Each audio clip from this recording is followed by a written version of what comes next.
सुनहरी सुबह थी।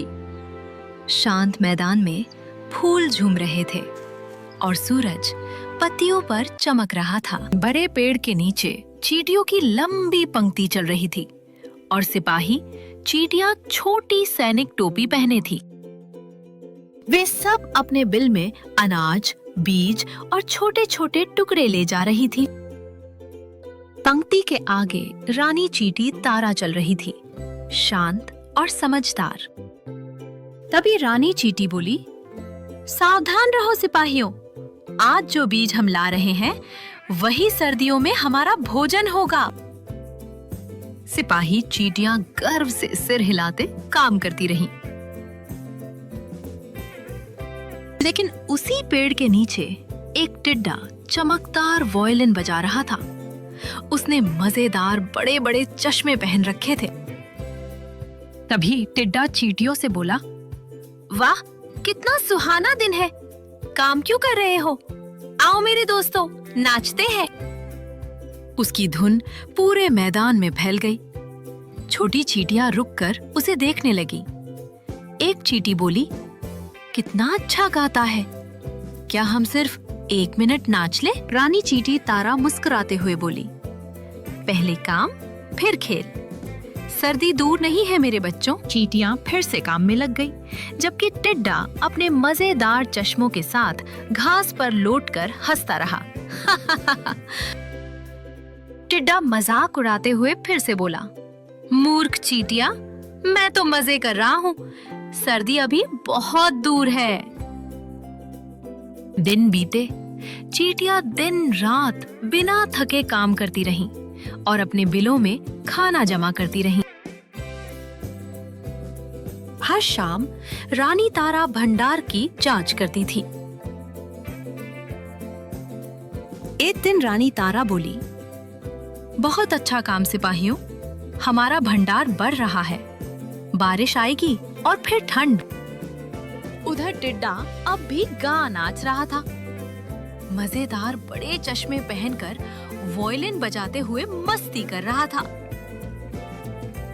वो पेड़ की छाया में लेटकर जो मिलता खा लेता और कहता, कल की फिक्र क्यों करूं, आज का दिन ही सुंदर है।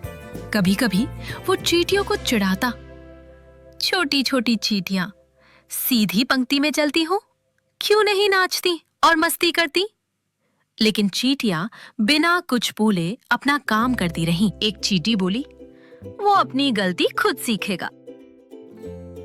तब रानी चींटी ने छोटी चींटी से कहा, हम दूसरों को सिर्फ समझा सकते हैं, लेकिन जीवन के सबक हर किसी को खुद सीखने होते हैं। एक सुबह आसमान में काले बादल छा गए। धीरे-धीरे बारिश की बूंदें गिरने लगी, पहले हल्की, फिर तेज। चींटियां जल्दी-जल्दी आखिरी दाने अपने बिल में ले जा रही थी। रानी ने सभी चींटियों से कहा, सभी सिपाही अंदर आओ, बाढ़ से पहले रास्ता बंद कर दो। उधर टिड्डा अब भी अपने पत्ते के नीचे बैठा हंस रहा था। अरे, ये तो बस थोड़ी सी बारिश है, अभी रुक जाएगी, फिर मैं गाऊंगा, खेलूंगा। लेकिन बारिश रुकी नहीं, कई दिनों तक पानी बरसता रहा। टिड्डे का पत्तों वाला छत टूट गया था और उसका सारा खाना पानी के साथ बह रहा था। दुखी होकर वो गाने की कोशिश करता, पर ठंडी हवा से कांपने लगा। शायद कल कुछ खाना मिल जाए, उसने कांपते हुए कहा। बारिश के बाद सर्दी आ गई, पूरा मैदान सफेद बर्फ से ढक गया, फूल झड़ गए, पेड़ों की डालियां सूनी हो गई। चींटियां अपने बिल के अंदर सुरक्षित थीं। वे अपने छोटे-छोटे कमरों में बैठी थीं, जहां अनाज भरा हुआ था। कुछ आराम कर रही थी और कुछ पहरे पर थीं। तभी रानी चींटी तारा बोली, बहुत अच्छा किया मेरे बच्चों, हमारी मेहनत ने हमें सुरक्षित रखा। बाहर हवा की आवाज सुनाई दे रही थी। उधर टिड्डा अकेला था, एक सूखी लकड़ी के नीचे छिपा हुआ। उसकी वायलिन टूट चुकी थी। वो भूखा, कमजोर और ठंड से ठिठुर रहा था। टिड्डा कांपते हुए बोला, काश मैंने चींटियों की बात सुनी होती। उस रात चींटियों ने बिल के दरवाजे पर हल्की सी आवाज सुनी। ये देखने के लिए कि बाहर कौन है, एक सिपाही चींटी सतर्कता से आगे बढ़ी। सिपाही चींटी ने घबराकर कहा, महारानी, बाहर कोई है, बहुत बुरा हाल है उसका। रानी तारा बाहर आई। बर्फ में कांपता हुआ टिड्डा वहां खड़ा था। टिड्डे ने कमजोर आवाज में कहा, रानी चींटी, मुझे माफ कर दो, मैंने तुम्हारा मजाक उड़ाया था। मैंने कोई खाना नहीं बचाया, मैं कई दिनों से भूखा हूँ। रानी ने उसे दया भरी नजरों से देखा। रानी चींटी तारा ने आदेश दिया, उसे अंदर ले आओ, इतनी ठंड में कोई भी कष्ट नहीं झेलेगा। अंदर उन्होंने उसे अनाज और गर्म पानी दिया।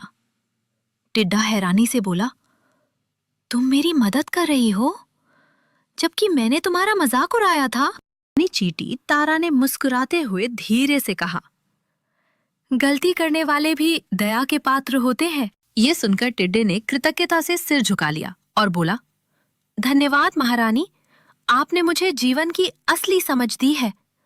आज से मैं मेहनत करूंगा। रानी मुस्कुराई और बोली, तो तुमने सर्दी का सबक सीख लिया। जब मेहनत और खुशी साथ हों, तभी जीवन सुंदर बनता है।